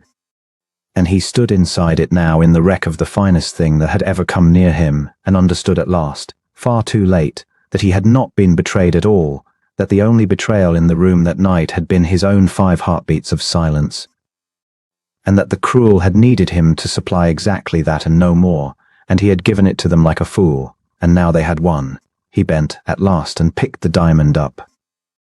It was cold in his palm, colder than a stone that size had any right to be, and it caught the candlelight and threw it back at him without mercy, and he closed his fist upon it until the facets bit his skin, because a small clean pane was the only thing in the room he could lay hold of. He had bought and burned better things than this to be free of a hold upon his heart. He had built a whole grim life upon owning nothing that could be turned into a weapon against him, and a woman who owned nothing at all, who had never in her life carried what was not hers, was being carried out of his house upon the strength of a lie he had let stand with his silence, and he understood, turning the cold stone in his cut hand, that he had at last found the one possession he could not bear to lose, and had lost it in the only way that could never be undone, which was by his own failure to speak when speaking would have cost him nothing but the risk of being wrong. She was moving toward the door. Creel's hand hovered at the small of her back, not quite touching, walking her out as a man walks beside a thing he owns. She did not look back at the room, nor at her guardian, nor at the woman whose lie had felled her. She looked only ahead at the door and the dark beyond it, with her spine straight and her step unhurried, giving the county not 1 inch of the collapse it had gathered to watch. And the Duke of Netherbeck, who had ended arguments with a look and turned armies with a word, stood rooted to his own floor with his grandmother's diamond biting into his fist, and the whole of his careful ruined life shut safe inside its wall, and let her go. It was his sister who moved first. She had stood the whole while pressed white and silent against the panelling, but now she took 1 step from it, and her hand closed hard upon his sleeve, and she said his name, only his name, Ormond, low and cracked and furious, and it was not a plea and not a comfort but an accusation. The accusation of the one soul left alive who remembered what he had been before the graveside froze him, and it went into him like a blade slipped between 2 ribs. He had let a thing die once by standing beside it and doing nothing while the cold came up through his boots. He felt the identical cold coming up now through the same boots on his own drawing room floor, and he understood, in the single second that his sister's fingers bit his arm, that he was about to do the identical nothing a second time and call it prudence, and live inside it as he had lived inside the first for 15 barren years. He opened his fist. The diamond lay in his cut palm, throwing back the candlelight, and he looked at it as a man looks at the coin he has just been paid for a thing he'd not mean to sell. Then he closed his hand again and lifted his head, and when he spoke it was not loudly, but the voice was the one he had used across smoke to men who had not lived to disobey it, and it fell across the pleased warm hum of the room like a shutter coming down. He said, "No one leaves this house." Creel's hand, which had been hovering at the small of Winifred's back, walking her toward the door as a man walks beside a thing he owns, stopped in the air. Winifred herself did not turn.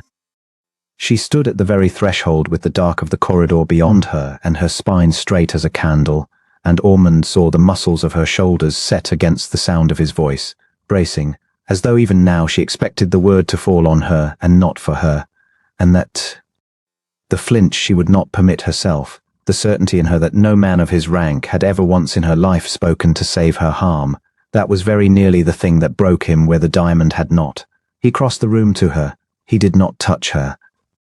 He came and stood between her and the door, so that to leave she would have had to go through the whole width of him, and he faced the county over her bent head, and he began, not with passion, which they could have dismissed as a duke's fancy for a pretty face, but with the one weapon 15 years had honed in him past any other man's in that room, a cold, methodical, unhurried attention to fact.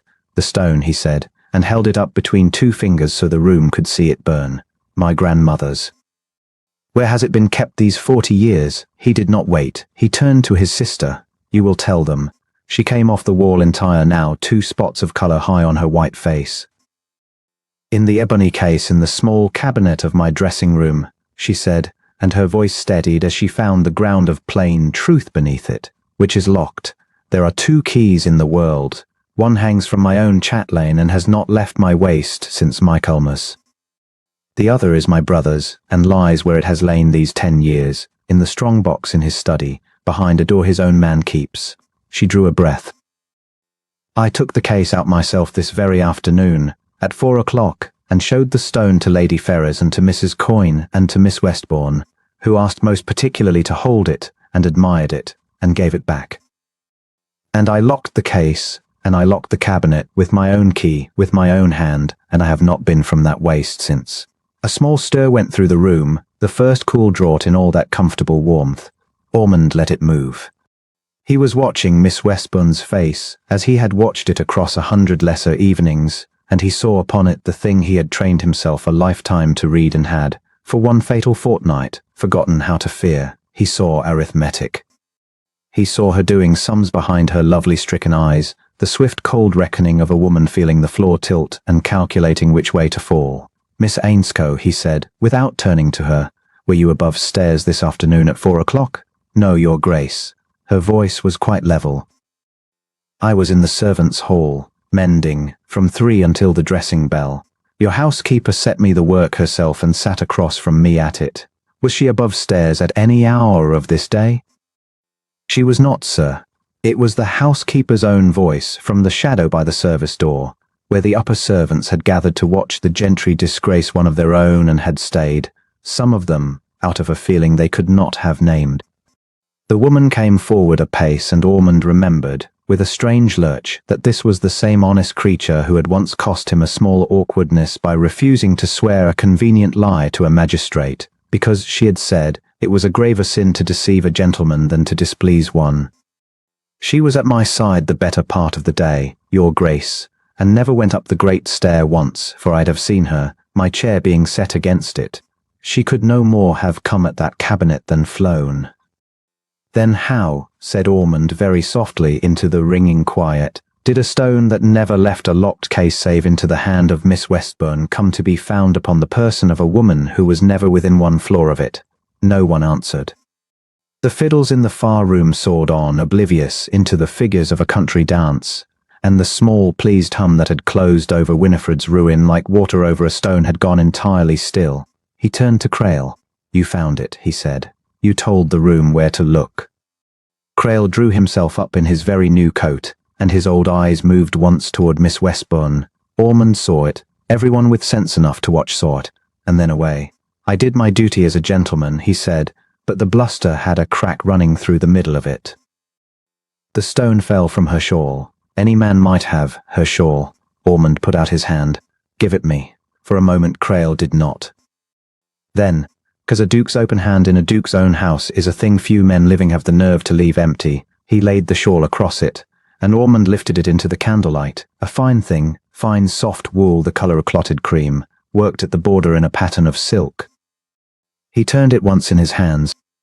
He was aware of Winifred at his shoulder and aware, without looking, of the grey and much-mended shawl she herself wore even now against the draught, a poor woman's shawl darned twice at the one corner.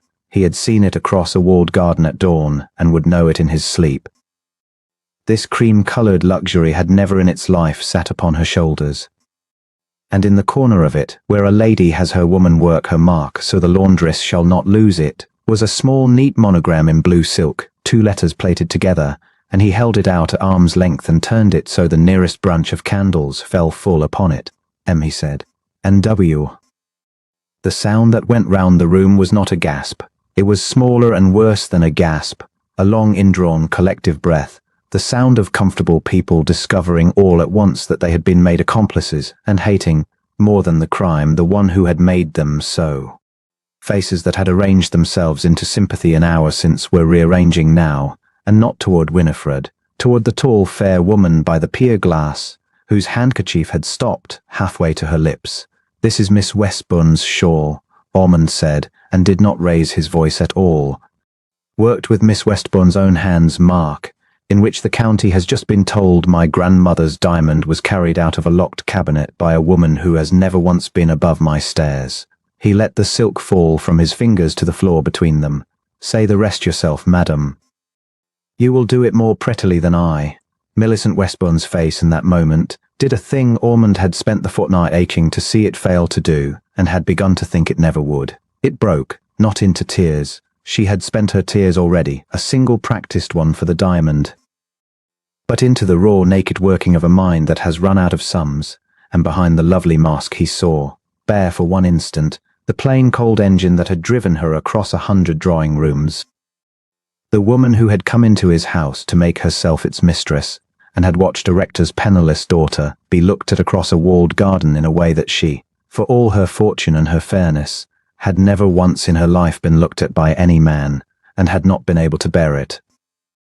"You cannot mean," she said, and her voice climbed, "you cannot mean to take the word of a servant and a creature of no family against—" "I mean," said Ormond, "to take the word of my own grandmother's monogram, which cannot be bribed and did not sleep in your hire." He turned from her as one turns from a thing decided. Crail, who had been edging one small polished step at a time toward the door, went still. "You knew where the stone would be found because you had been told where you had put it." "No," for Crail's mouth had opened. "Do not spend your wit on me. I have watched better liars than you across a card table for a stake of my life, and I am weary of the breed tonight. You came into my house to earn a woman's favour and a woman's fortune by ruining a girl who could not defend herself, and you have earned instead a thing you will carry to every door in 3 counties. That the Duke of Netherbeck put you out of his own with the servants watching, and named the reason as he did it." He looked at the man with a flat and total contempt that was worse than any heat. "You buy souls at a discount, they tell me. Buy your way out of this one. You will find the price has gone up."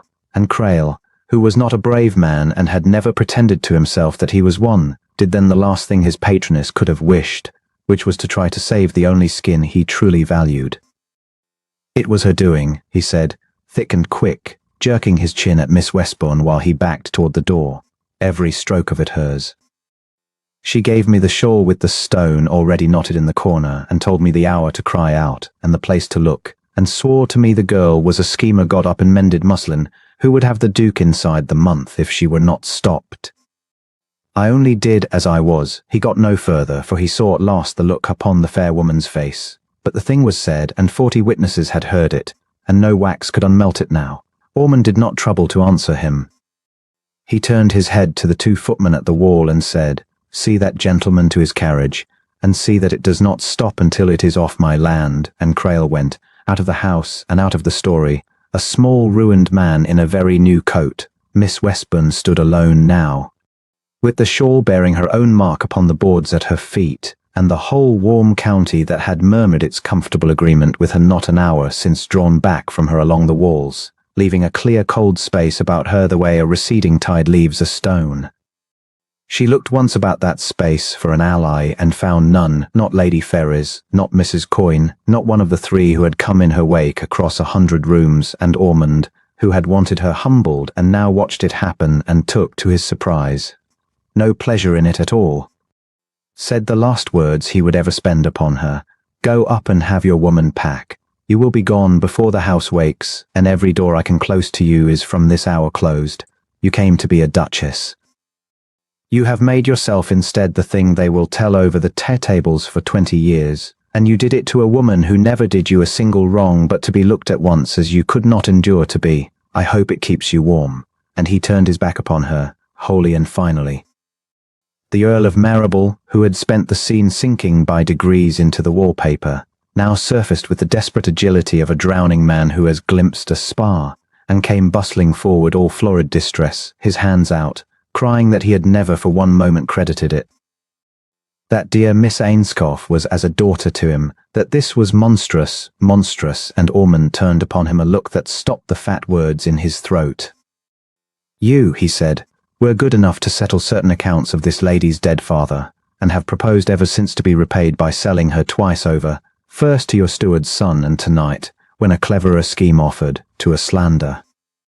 You owe me £4,000, my lord, that you cannot pay, and I hold that paper, and you will hear from me at your leisure precisely what your goodness is going to cost you." The Earl's mouth opened and shut. "You will not speak of this lady as your daughter again. You forfeited the word." And through all of it, all the cold righteous machinery of it running now without his even willing it, some deeper part of the Duke of Netherbeck was not in the room at all. It had gone to the threshold where a grey-mended shawl had stood a moment before with its spine straight, bracing for a blow, and was not standing now. He turned. The doorway was empty. The dark corridor beyond it was empty. Somewhere in the long minutes, while he had been unmaking Millicent Westbourne stitch by stitch before the county, doing at last and thoroughly the thing he should have done with a single word an hour ago, Winifred Ainscough had slipped out of the wreck of her own vindication and gone, wanting no more part of a room that had gathered to watch her fall and stayed to watch her rise, taking neither triumph from them nor apology, as she had taken nothing from anyone the whole while he had known her. The understanding arrived in him all at once and struck harder than any of the night's blows, because it was made entirely of his own failure. She had not heard him prove her honest. She had gone before the shawl fell from his hands, before the monogram, before his sister's key. She had gone. For all she knew, from a house where a duke she had begun, God help her, to trust had stood with his grandmother's diamond biting his own fist and watched her be walked to the door, and said nothing, when a word would have cost him only the risk of being wrong. He had cleared her name to a room full of people who did not matter, and to the one person on the earth to whom it mattered he had, at the single moment that could never be had again, said nothing at all. He let the diamond fall. It struck the boards and rolled, and no one bent to pick it up. And he did not look to see where it went, because he had understood at last that he had spent 15 years making himself a man who owned nothing that could be turned into a weapon against him, and had found, too late to be clever about it, the one possession he could not lose and stay a living man, and that she was, at this moment, walking away from his house alone into a wet black country night, believing herself unwanted. Because he had guarded his heart so well and so long that when the hour came to spend it he had stood mute and let the cold answer for him. His sister was saying something. The county was a low appalled murmur turning in on Millicent Westbourne like a tide coming back over a stranded thing. None of it reached him. He was already moving, not toward the diamond, not toward the Earl's spread hands, not toward the woman by the pier glass whose face had come apart, but toward the empty doorway and the dark beyond it. moving faster with every stride until the walk broke into something no duke does before his guests and Ormond of Netherbeck did without one instant's care who saw. Ormond. His sister caught at him once as he passed, but her hand had no anger in it now. It had something else, something that had not been in her voice since before the graveside winter, and what she said was only, "Go. For the love of heaven, go and do not let her get to the road." He was already gone. Out through the door, down the dim corridor where the candles guttered in the draught of his passing, past a startled footman, into the great stone entrance hall where the night air came in cold off the open door, and there he checked one instant, hatless.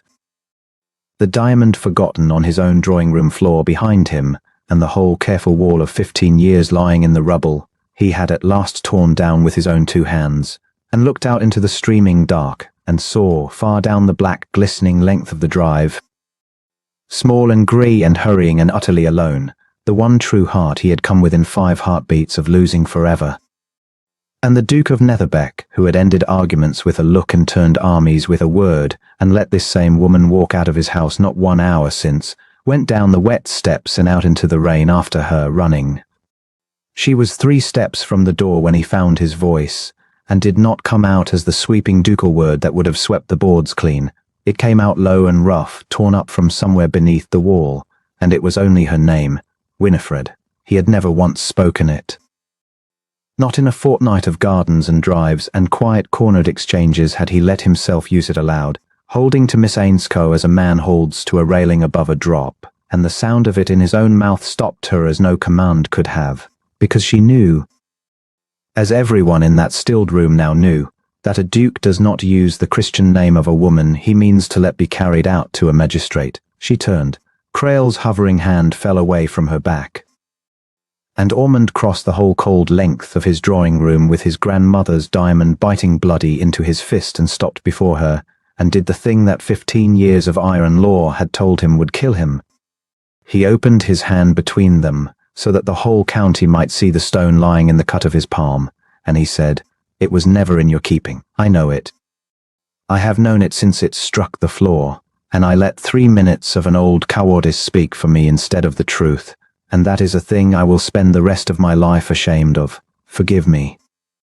Do not answer yet, only hear it said before them all that the Duke of Netherbeck was afraid, and that his fear near cost an innocent woman her name, and that he is done being afraid tonight." The room made no sound at all now.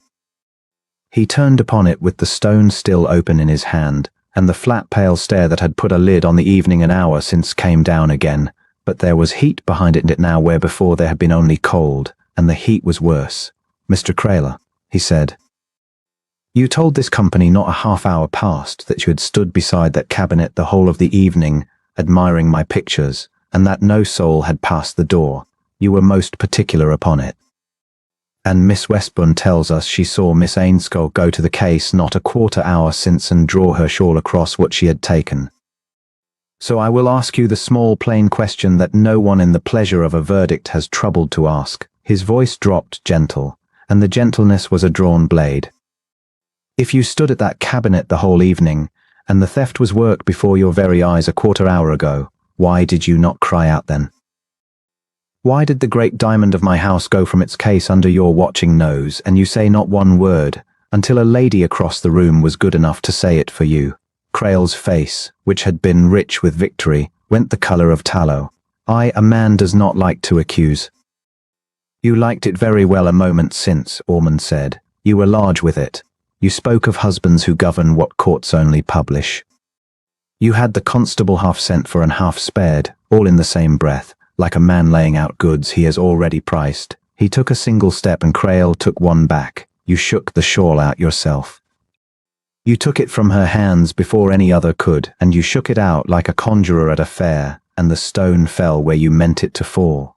I watched you do it and thought it eagerness. It was not eagerness, it was practice." "Your Grace slanders me." Crail got out, but his eyes had begun to travel the room in search of the door, and a man's eyes betray him long before his tongue will. And it was then that the smallest voice in that great gilded room spoke up, and it shook so badly it could scarce be heard, and every silk-clad head turned to find it. A housemaid had risen from her knees at the far hearth. where she had been kneeling this half-hour behind the high settle mending a sinking fire. Unseen and unregarded as such girls are always unseen, her cap askew and her hands black with coal. And she stood twisting her apron in her fists, and white to the lips with the terror of a servant who is about to speak against her betters and knows what it may cost her. "Please, your grace," she whispered. "Please. I saw." "Come forward," Ormond said, and he said it so quietly, and put such a floor of protection under the two words, that the child found she could walk. "No harm will come to you in this house for telling the truth in it. You have my word, and my word has weight. What did you see?" "I were doing the fire, your grace, behind the settle where a body don't get noticed." Her voice steadied by a hair, finding that the great terrible Duke was only looking at her, and looking at her kindly. "The gentleman, that gentleman, he come to the cabinet and he opened the little case and he took the shining stone out and put it up his sleeve, quick, and I thought, well, happen he's got leave, happen the family's asked him to move it somewhere safe, it weren't my place. And then the young lady in grey come and stood by the window, and he crossed near her to look at the picture over the seat, and I saw his hand go into her shawl where it hung folded over the sill, plain as I see you now, and afore any of it, I heard him by the drapes with the beautiful lady, the one that spoke, and she says to him low, she says, 'Mind you take it clean and mind you shake it out where the Duke can see,' and I didn't understand it then, your grace, but I understand it now." The girl's chest heaved. "I'd have gone to my grave not telling, for who'd take my word over a gentleman's, but the lady in grey give me her own shawl in the cold last week when I was sent out to the gate with no leave to fetch a wrap, and I can't stand and watch her hanged for a kindness. I can't, your grace." It weren't her. The silence after that was of a different quality altogether. It was the silence of 100 well-fed people discovering, all at once, that they have been enjoying the wrong thing, and would very much like it now to have been someone else's fault. Miss Millicent Westbourne recovered first, as her kind always does. "Your grace cannot mean to weigh the babble of a coal maid against the word of a gentlewoman," she said, and the sorrowful mask was still upon her, but it had slipped at one corner, and through the gap Ormond saw at last plainly the thing that had been under it the whole while, not malice even, but something colder, a vast unbothered contempt for anyone whose ruin might purchase her advantage. "The creature is besotted with the girl, she says so herself, she named the words you spoke," Ormond said. "Take it clean. Shake it out where the Duke can see." A coal maid behind a settle did not invent that sentence, Miss Westbourne. She had it from a mouth, and there is not another mouth in England it could have come from but yours. He looked at her a long moment, and for the first time all evening he did not trouble to keep his face closed, so that she and all the room might see exactly what the Duke of Netherbeck thought of her, and it was a thing she would carry to the end of her days. "You saw that I had begun to care for her. You saw it before I would own it to myself, for your sort has an eye for nothing else, for where the advantage lies and how to cut it, and you could not bear that a duke's regard should light upon a woman with a mended gown and no fortune when it had passed you by in all your silk. So you built her a trap with no floor to it, and you dressed it in tears, and you very nearly won. You would have won. I gave you my silence, and you had counted upon it, for you had studied me as you study everyone, and you knew the old cold in me, and you played it like a card." He drew a breath. "You misjudged one thing only. You thought that, because I had been deceived once, I could never again be brave enough to trust. And you were right about that for the space of 5 heartbeats. Then a coal maid behind a settle was braver than a duke, and shamed me out of it." He turned from her as a man turns from a thing finished. He did not raise his voice for what came next. He did not need to. "You will both be gone from Netherbeck within the hour. Mr. Crail, you came here holding a paper, the Earl's debt, and Miss Ainscove's hand promised against it. That paper is void. I have this day sent to purchase the whole of the Earl's obligation from your creditors' creditors, at a premium that will have astonished them, and by morning you will hold nothing at all upon this house or anyone in it. And your name in every counting house between here and London will carry the single word that I choose to attach to it, which is thief. You made a study of buying souls at a discount. You will find that mine is not a market you may trade in." He glanced at the ashen Earl, half hidden yet behind his dowager. "As for you, sir, you stood tonight and watched the child you swore to your dead sister you would keep, be handed to a scoundrel to spare your own purse a settlement, and you murmured about her stubbornness while it was done. I will not shoot you, though I have shot better men for less. I will do worse. I will pay your debts entire, so that you may live out your days in comfort, and know, every soft day of them, that the ward you would have sold to save yourself was raised over your head by another man's hand, and wanted nothing from you at the last, not even your shame. He had not, in all of it, looked again at Winifred. He looked at her now. The room had begun to loosen, the murmur turning, the tide of 100 comfortable consciences already reversing itself with unseemly speed. Ladies who had smiled at her ruin an hour past, now finding their handkerchiefs and their sympathy. But he let none of it matter, and crossed to her through the middle of it, and stopped, and for a moment the Duke of Netherbeck did not know in the least how to begin. Because everything he had ever learned about standing before people had been learned in order to keep them out, and he wished now only to be let in, and had no craft for it at all. I meant to come to you tonight empty-handed, he said, low, for her and not for them. I had decided in the small hours. I meant to burn the paper and free you of Crail and of your guardian and of every hold any man had upon you, and then stand before you with nothing in my hands and no lever left to pull, and ask you, only ask, whether you might one day look at me as a man and not as a rescue. I wanted your yes to be worth something. I wanted it unbought. His jaw worked, and instead I stood by my wall and let them build you a scaffold, and now you are free of the scaffold by my doing, and I have made the very thing I swore I would not. I have made myself your rescuer, and put you in my debt, and stolen from you the one thing I most wanted to leave you, which was the freedom to send me away. He looked down at the diamond, still open and bloody in his palm, then closed his hand gently over it and let it fall into his pocket, out of sight. So that nothing costly stood between them. So I will not ask you tonight. It would not be fair, with the whole county listening and gratitude sitting on your chest like a stone. I only wanted it said, before them, that you are cleared, and that you are free, and that you owe me nothing, nothing. And that whatever you choose, whether it is me or a cottage 100 miles from here, where you never hear my name again, I will see it done and blessed and never trouble you after. Winifred Ainscough looked at him for a long moment with her ruined eyes gone soft, and then she did a thing that undid him more completely than any word could have. She smiled, the small grave true smile he had first seen across a room, where she was carrying glasses and refusing to be counted up. And she reached out and took his cut hand in both of her own there, in front of all of them, and turned it over, and looked at the small crescent wounds his own diamond had bitten into his palm. You are bleeding, she said. You great foolish man. You have held the thing so hard you have made yourself bleed, sooner than let it be a weapon in your hand. She pressed her thumb very lightly over the cuts. You wish to leave me the freedom to send you away. I have had freedom of exactly one kind my whole life, your grace, the freedom of those who own nothing, to keep their own counsel and carry no burden that is not theirs. It is a cold freedom, and I find I do not want it. Not from you. She lifted her chin, and now she did turn her head to the room, and spoke so that the lost soul at the back of it should hear her, and carry it out into the county and repeat it at every table for a 12-month. You think that I would take him for his rank. You have thought it all along, that a woman of my station could want nothing of a duke, but his roof and his diamonds and his name to hide her poverty in. So hear me. I refused him nothing tonight because he freed me. I would have refused him nothing had he come to me empty-handed in a rented room. I do not want the Duke of Netherbeck. I want the man who was afraid, and told me so out loud in front of everyone he commands, sooner than let a lie stand another minute. I want the man who would rather bleed than hold a weapon. Keep your opinion of my station.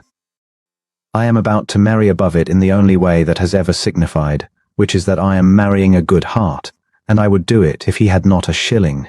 And Ormond, who had ended arguments with a look and turned armies with a word, and had not wept since a frozen graveside 15 winters gone, stood in the middle of his own drawing-room before the whole gathered county and could not speak, and did not try to, and only lifted her hand, the one still holding his bleeding one, and pressed his mouth to her cold fingers and kept it there, his head bowed over her hand like a man come at last, after a long campaign in a hard country, to the one hearth that was his. They were married from Netherbeck before the leaves turned, and the county that had gathered to watch her fall came in its silks to watch her raised, and stood along the drive she had once told him was too proud to gravel. And not one of them dared so much as whisper the word that had been laid on that night, for it was known now whose diamond it had been and whose lie, and Miss Westbourne had gone to a maiden aunt in the far north and Mr. Crail to nowhere anyone troubled to learn. The coal maid who had been braver than a duke was made under housekeeper before the year was out, and there was a settlement upon her that would let her marry where she liked, and Winifred saw to it herself. It was at Christmas that Ormond understood, fully, the size of what had come to him. The house that had been hard all his life was full of candle and green branch, and the noise of his sister's laughter restored, and at the head of the long table sat the woman everyone had once overlooked, and at her throat, brought out from its velvet case and worn at last after a lifetime of being only laid away in stubborn devotion, hung the Netherbeck water, the one soft thing in that hard house, blazing cold white fire against her warm plain skin. He had had it reset for her. She had not asked him to. She had never once asked him for anything, which was the whole reason he could deny her nothing. He stood in the doorway a moment before she saw him, only watching, the diamond that had nearly been the ruin of her, worn now as it was meant to be worn, by a heart worth more than every fass of it, and he thought of the boy at the frozen graveside who had built a wall against exactly this, and he did not envy that boy his safety any more. He pitied him. Then Winifred looked up and found him in the doorway, and smiled the small grave smile that had first on him, and lifted her hand to him across the length of the warm and crowded room, the way she had lifted it that terrible night, and the once guarded Duke of Netherbeck, feared no longer by anyone who mattered to him, crossed the floor to take it, and did not, for the rest of a long and cherished life, ever again let it go.